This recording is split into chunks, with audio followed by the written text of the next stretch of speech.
여러분 안녕하세요.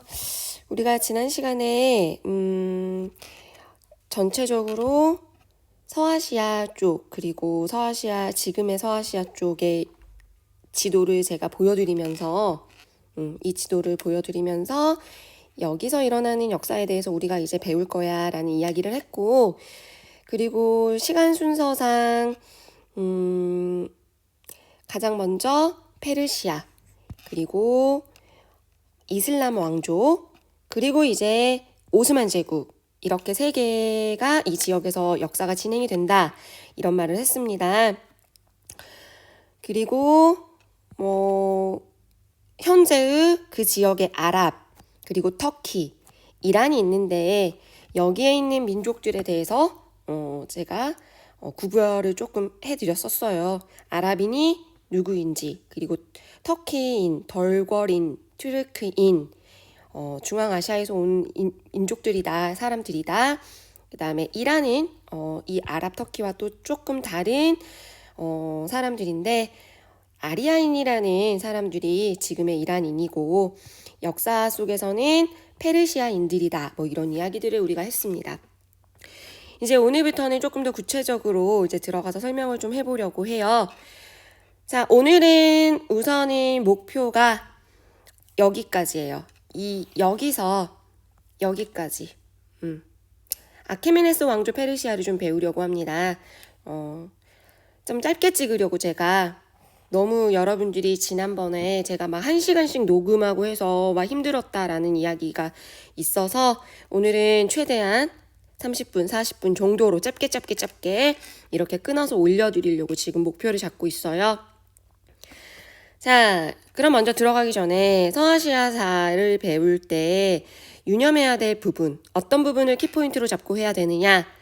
자, 먼저 배우는 거는 지난 시간에 했습니다. 페르시아부터 오늘날의 현대 터키 공화국까지 배울 거다라고 이야기를 했고, 아시리아부터 시작을 해서 이 순서는 이미 지난 시간에 했기 때문에 더 이상 언급하지 않을 것 같아요. 그 다음에 종교 같은 경우는 오늘 배우는 페르시아부터 다음 시간에 이제 사산왕조 페르시아를 배울 건데, 그 페르시아까지는 종교가 조로아스터교라는 종교가 기반이 됩니다.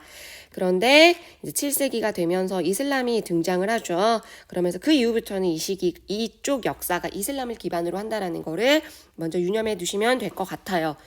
그리고 이 지역이 서아시아, 지도를 봤듯이 아시아의 가장 서쪽이죠. 아시아의 가장 서쪽이고, 어때요?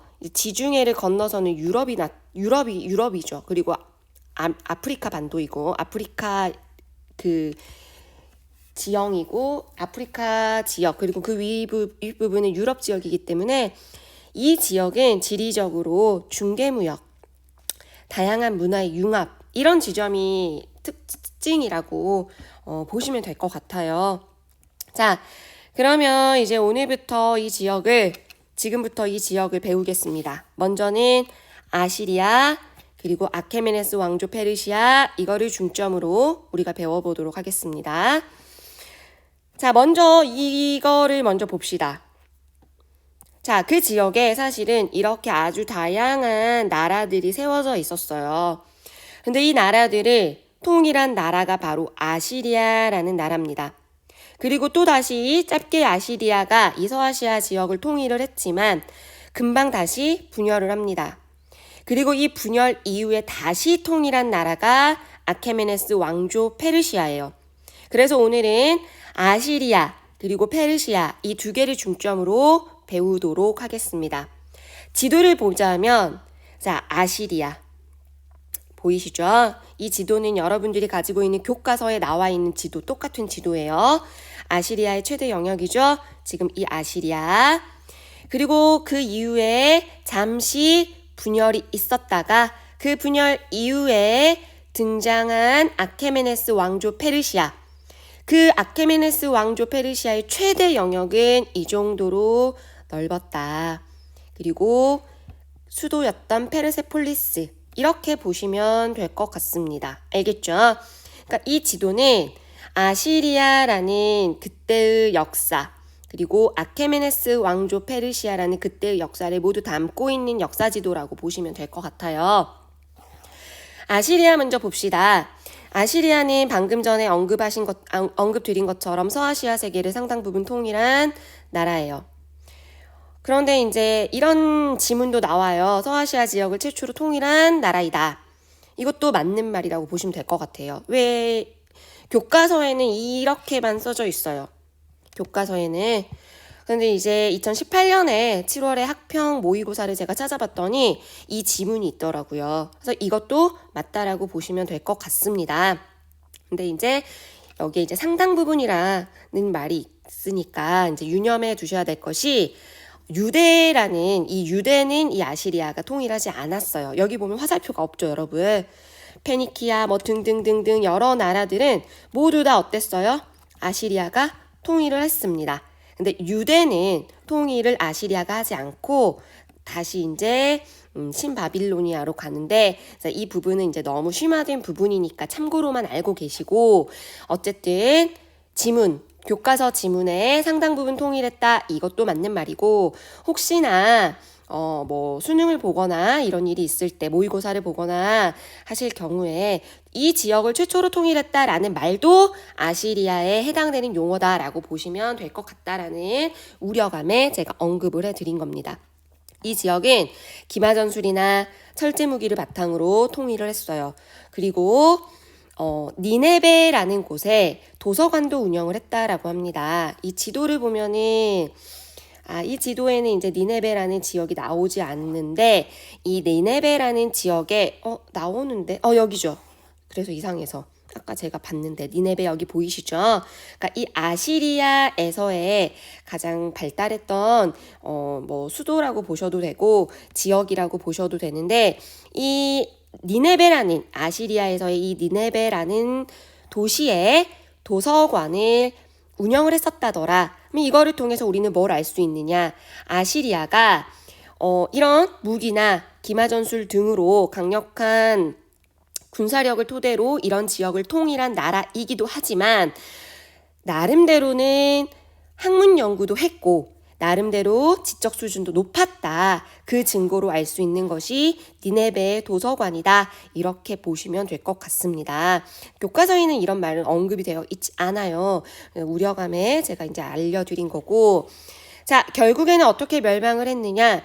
피집의 민족을 아주 강압적으로 통치를 했어요. 이 아시리아라는 나라가 아주 강압적으로 아시리아 이렇게 그래서 이 결국에는 억압을 받던 이 피지배 민족들이 반발이 일어나면서 이런 통치에 강압적 통치에 반발을 일으키면서 결국에는 BC 7세기에 멸망을 하게 됩니다. 근데 이 문장은 이 부분은 후에 우리가 배우는 아케메네스 왕조 페르시아와 대조적인 부분이에요. 아케메네스 왕조 페르시아 같은 경우는 대단히 관용적인 통치를 했거든요. 그래서 여기에 대해서 여러분들이 조금 대조적이기 때문에 이 부분이 이제 시험에 나올 수 있겠죠. 그제? 아시리아는 강압적으로 통치를 했다더라 피지배 민족을. 그런데 아케메네스 왕조 페르시아 같은 경우는 관용적으로 그 피지배 민족을 통치를 했다더라. 이 부분이 아케메네스 왕조 페르시아에서는 대단히 오래 유지했던 그 원인으로도 보고 있어요. 그래서 이 부분을 알아두셨으면 해서 제가 언급을 한 겁니다. 자, 그래서 이렇게 아시리아까지 우리가 했습니다. 자, 그러면 이 아시리아 이후에 멸망 이후에 다시 어땠어요? 이렇게 분열을 했죠. EBS에서는 이거를 정말 한 5분 안에 설명을 해버리죠, 여러분. 그래서 여러분들이 개념을 큰 틀은 이제 이해를 했을 것 같은데 조금 뭐지? 막 이랬을 것 같아요. 그래서 이때 뭐라고 했나요? 그 강사가 뭐라고 했는데 지난 시간에도 제가 헷갈렸는데 메아리, 야호 메아리, 신나면 메아리를 외칩니다. 이런 말을 하면서 여러분들의 암기를 도와드렸던 것 같아요. 결국에는 이 아시리아가 이 네 나라로 결국 분열이 됐고 이제 두둥. 오늘의 핵심, 아케메네스 왕조 페르시아가 등장을 합니다. 이 아케메네스 왕조 페르시아는 기원전 6세기부터 기원전 한 4세기경까지의 왕조라고 여러분들이 보시면 되겠습니다. 자, 그러면 아케메네스 왕조 페르시아에서는요, 여러분 두 명의 왕을 알아두시면 돼요. 2명. 첫 번째, 키루스 2세입니다. 키루스 2세. 이 키루스 2세의 특징은 관용이에요. 관용. 이전에 아시리와 대조적이죠. 자, 관용적인 통치를 했다더라. 그러면 그 증거로 이게 있어요. 원통 유물, 실린더라고도 하는데 역사부도에 이 사람의 사진이 이렇게 실려 있었고 이게 바로 원통 유물이에요. 그럼 이게 뭐냐? 바로 관용적인 통치를 했다라는 대표적인 증거입니다. 그래서 이 원통 유물에 대해서 제가 한번 쳐봤어요, 여러분.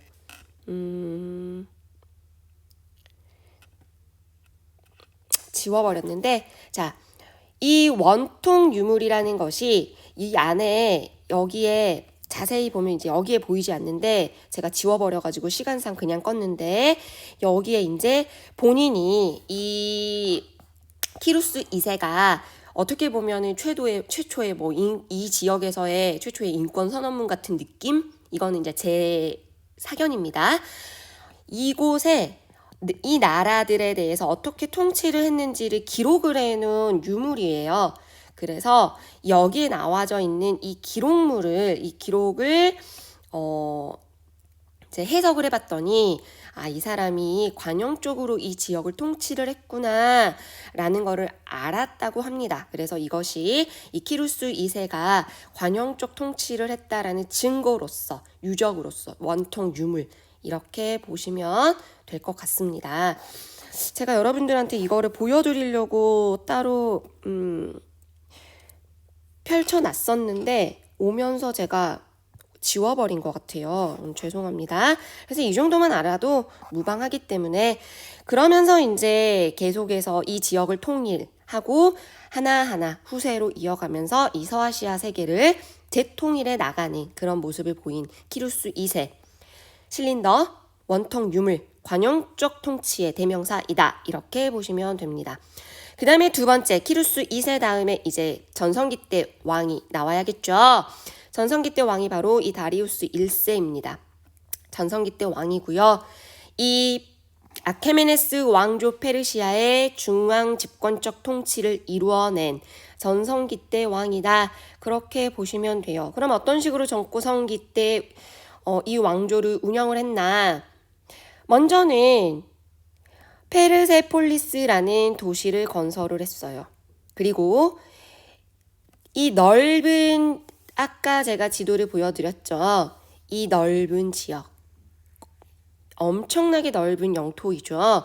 이 영토를 어떻게 다스릴 수 있겠어요? 중앙 집권을 이뤄냈다라는 것은 뭔가 도로 확충, 화폐나 도량형 정리, 역참제 정비 이런 뭔가 중앙 집권을 확립할 수 있는 여건들을 마련했다라는 말이겠죠. 그래서 그렇게 생각을 하시면 돼요. 그렇게 이해하시면 돼요. 그래서 실제로 화폐, 도량형 이런 거 정리했고요. 그 다음에 도로 정비, 확충, 그리고 역참제도 정비했습니다. 그럼으로써 총독, 그리고 감찰관, 왕의 눈과 왕의 귀라고 여기 나와 있죠. 그래서 자신이 중앙 집권을 하기 위해서 다른 지역에 총독이라는 제도를 만들었고, 그리고 이 총독들을 또 감시라고 해야 될까요? 감찰하기 위해서 왕의 눈과 귀의 역할을 하는 감찰관을 파견을 하는 이런 제도를 통해서 중앙 집권을 했구나. 그렇게 기억을 하시면 될 것 같습니다. 알겠죠? 그래서 화폐, 도량형, 왕의 길, 왕의 눈, 왕의 귀 이런 길, 감찰관 이런 제도들을 정비를 했고 도로의 일환으로 역참제도 정비를 했을 뿐만 아니라 총독까지 파견을 해서 이 넓은 영토를 통치를 했다.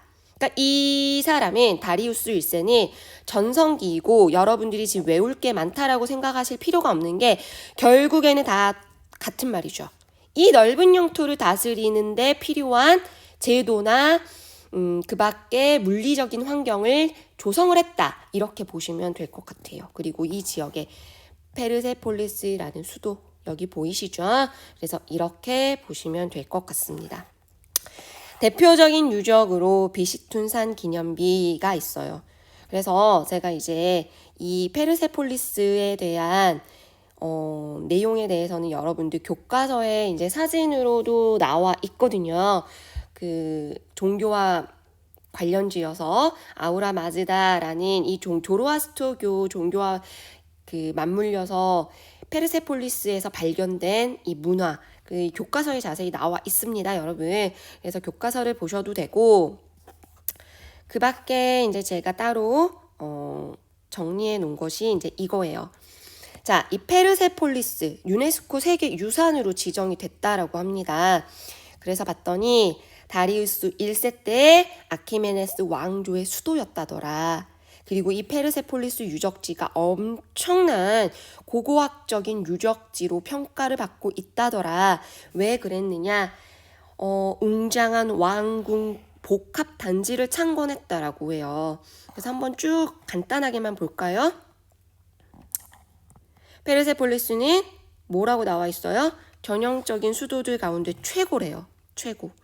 그리고 이 페르세폴리스가 다리우스 1세 때뿐만 아니라 그 이후에 그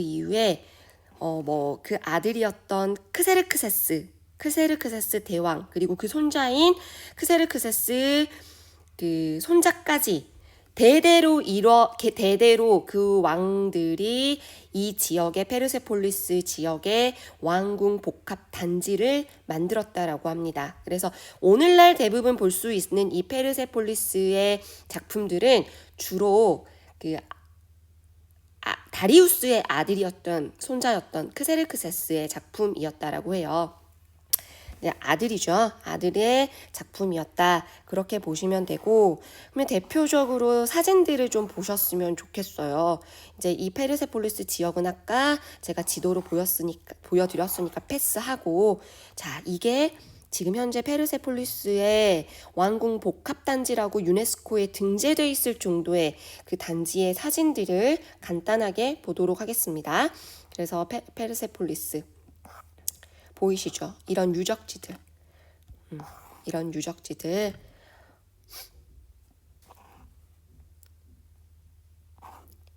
이 모양도, 이걸 보면은, 이 페르세폴리스에 남겨진 유적지구나. 크세르크세스가 대부분 완성을 했다도 하더라. 지금 배우는 다리우스 1세의 아들이죠. 그리고 이제 제가 지금 자꾸 넘겨드리는 이유가 이거 보여드리려고. 이거. 그 다음에 또 나오는데, 그러면 이게 뭐냐? 이런 것도 여기에 이 페르세폴리스라는 이 지역에 아주 많은 다른 민족들이 와서 여기 그림이 다 그려져 있대요. 이 행렬의 계단에. 그래서 이만큼 번성했던 나라구나라는 걸 우리가 알 수 있다는 대목이죠. 새겨진 조각들. 다리우스 1세 궁전에 새겨진 조각들. 키루스 2세 아까 원형 통치 그 원형 유물 원통 유물 제가 보여드렸죠. 뭐 이런 것도 있었다고 합니다. 페르시아 군인들. 제가 원하는 사진이 아직 안 나와서 지금 계속 보고 있는데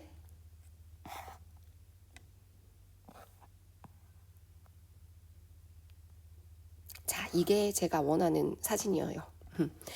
자, 뭐예요? 크세르크세스 문이죠. 페르세폴리스의 입구에 세워진 만국의 문이라고 합니다. 그러니까 대표 유적지예요. 건축물입니다. 페르세폴리스의 만국의 문, 크세르크세스의 문이라고도 합니다.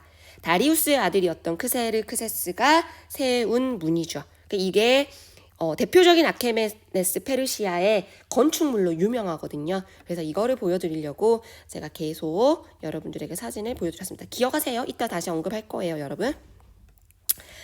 자, 그래서 이제 결국에는 이렇게 잘 나갔던 이 아케메네스 왕조 페르시아도 결국에는 BC 5세기에 쇠퇴하게 됩니다. 자, 결국엔 어떻게 쇠퇴를 했느냐? 속주 총독들의 반란으로 이제 쇠퇴를 한 것도 있는데 결정적인 이유가 이 전쟁으로 멸망을 해요. 그리스와 전쟁을 한판 붙거든요. 근데 이거는 이제 자세한 이야기는 이 영향력이 그리스가 더 커요. 그래서 나중에 유럽사 시작할 때 그리스 역사 배울 때 제가 다시 정확하게 언급을 하면서 설명을 드릴 거고, 이쪽에서는 졌으니까 간단하게 넘어갈 거예요. 그래서 간단하게 제가 네이버 화면에 이제 띄워는 놨거든요. 그래서 언급만 하겠습니다. 자, 그리스 페르시아 전쟁.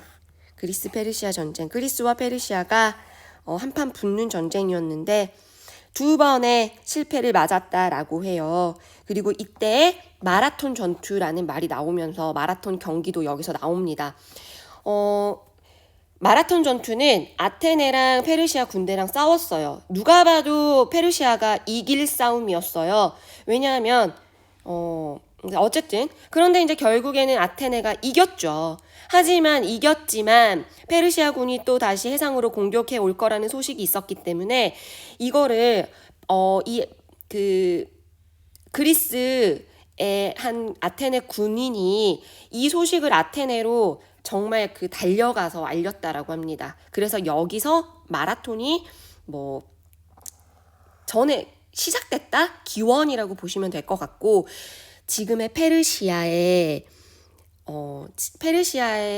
역사를 가지고 있는 이란이라는 나라는 이래서 마라톤이라는 경기를 절대 참여하지 않는데요. 이것도 이제 에피소드로 여러분들이 알아두시면 좋을 것 같고, 그리스 동맹군이 결국에는 이 페르시아를 물리쳤고 아테네는 전성기를 맞으면서 역사에서 다음에 우리가 배울 거라는 거 알겠죠? 이 전쟁은 자세히는 제가 그리스 역사할 때 다시 알려드릴 겁니다. 결국 이 전쟁에서 패배를 하면서 BC 5세기에 쇠퇴를 했고요. 결국에 BC 4세기에 알렉산드로스, 사실은 그리스 위에 있는 마케도니아라는 나라를 세웠던 알렉산드로스 대왕이 결국에는 이쪽까지 침공해 오면서 결국에는 멸망을 하게 됩니다. 알겠죠? 그래서 여러분들은 그리스와의 전쟁에서 패배하면서 쇠퇴했고 결국에는 BC 4세기 알렉산드로스에게 완벽하게 멸망당했다. 그리고 이 지역에 이제 알렉산드로스 제국이 형성이 되지요. 잠시. 알겠죠? 그러면서 다시 침공 이후에 알렉산드로스가 대단히 빨리 죽거든요. 여러분 또 엄청나게 30살의 나이에 죽어버려요. 그래서 결국에는 이 알렉산드로스의 침공으로 잠시 알렉산드로스 제국이 이 지역에 형성이 됐으나 알렉산드로스 제왕이 죽게 되면서 다시 분열을 하게 됩니다. 그러면서 박트리아, 파르티아 이렇게 분열을 하면서 다음으로 넘어갈 거예요. 우리가. 여기까지가 아케메네스 왕조 페르시아의 역사입니다. 우리는 이 정도만 알면 돼요. 문화 볼까요? 문화. 자, 종교, 건축 이렇게 볼 겁니다. 건축은 이미 했어요. 페르세폴리스의 만국의 문. 아까 제가 사진 보여드렸죠. 크세르크세스. 관용 이것도 이미 했어요. 아시리아라는 나라와는 다르게 피지벨 민족의 전통과 신앙을 존중했다더라. 그래서 이렇게 오랫동안 이 아케메네스 왕조 페르시아가 나라를 왕조를 유지할 수 있었다더라. 이게 대조적이다.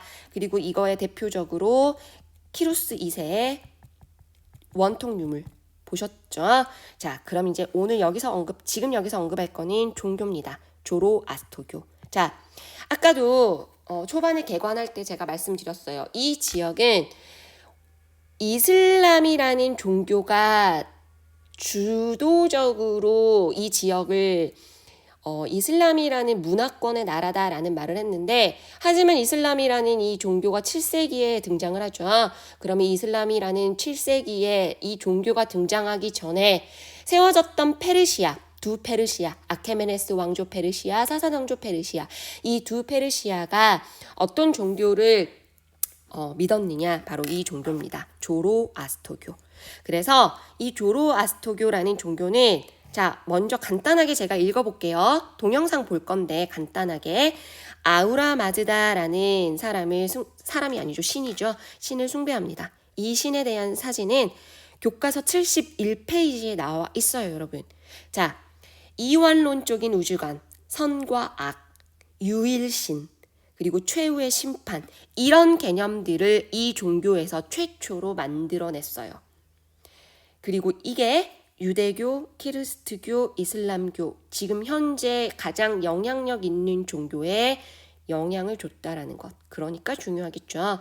결국에는 조로아스터교는 불이 핵심이래요. 불을 신성시하고 유일신을 숭배했고 세상을 빛과 선의 신 아후라마즈다와 빛과 선의 신 아후라마즈다 그리고 어둠의 신인 아리아만이라는 이 두 신이 싸우는 곳으로 보았대요. 이 세상을. 그래서 아후라마즈다를 이제 신봉하는 거고 이원론적이죠. 선과 악의 대결. 최후의 심판, 천국, 지옥, 구세주, 출현 이런 여러 가지 개념들을 처음 만들어낸 종교라고 합니다. 자, 잠깐 화질이 너무 안 좋죠.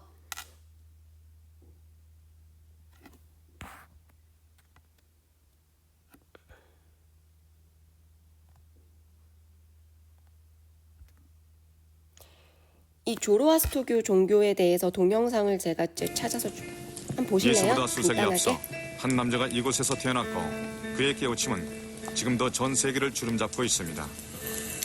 그의 이름은 자라투스트라, 조로아스터란 이름으로도 알려져 있죠. 그는 불을 숭배했습니다.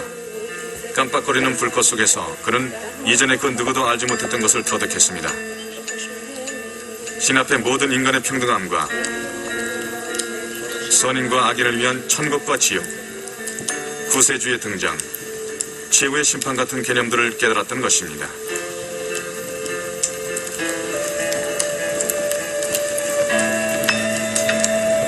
유대교와 기독교의 교리 또한 이것과 크게 다르지 않으며 그 개념들은 현대 문명 세계의 중심 사상으로 확고히 자리 잡고 있습니다. 제 눈앞에 그토록 찾아 헤매던 바로 그 불이 있습니다.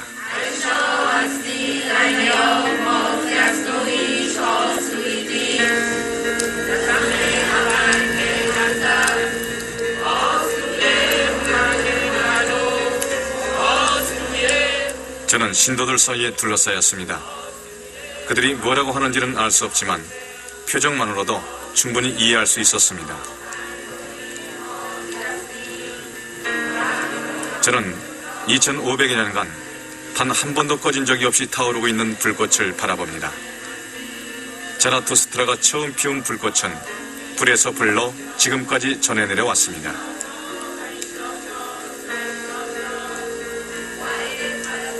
저는 이들이 자, 어때요? 너무 화질이 별로였죠?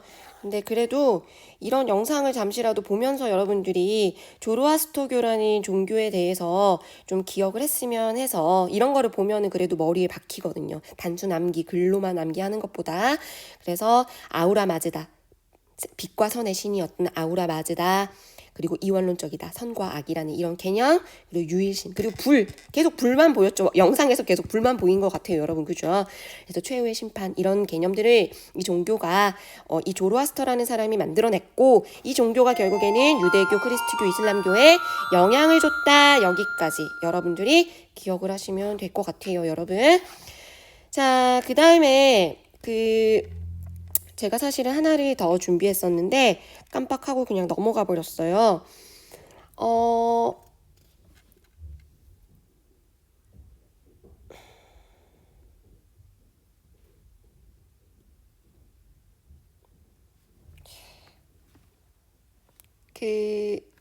다리우스 1세가 제가 아까 그거를 여러분 너무 정적 일러서 미안합니다.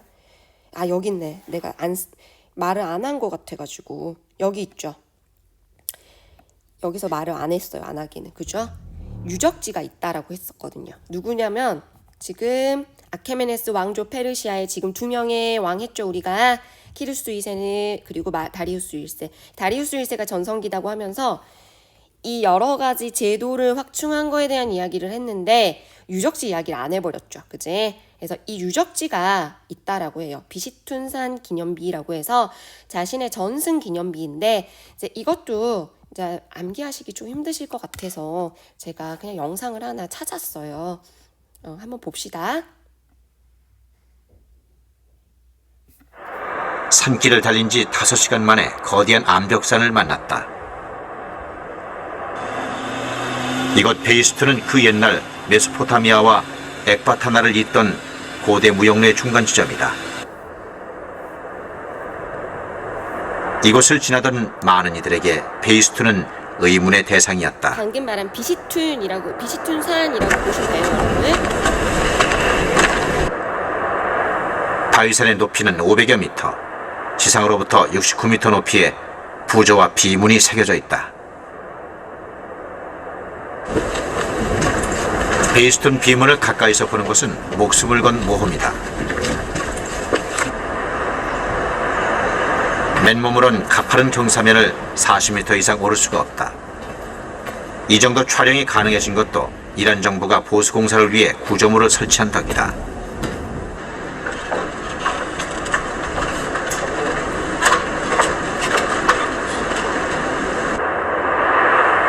부조와 비문에 얽힌 이야기는 오래도록 사람들의 입에 오르내렸지만 누구도 진실을 밝히지 못했다.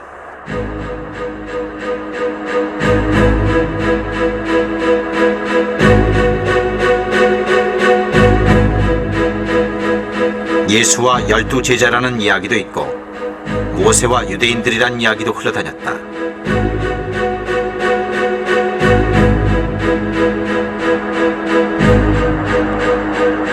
비밀이 밝혀지기 시작한 건 1835년 한 영국 장교에 의해서였다. 언어학자 출신의 헨리 롤린스는 이곳에 부임하자마자 베이스툰 비문의 해독에 도전했다.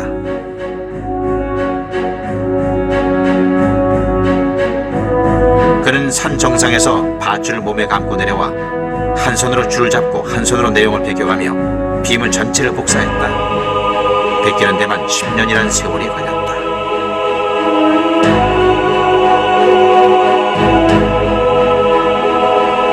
목숨을 건 롤린슨의 노력 끝에 베이스툰 비문의 사본이 완성됐다.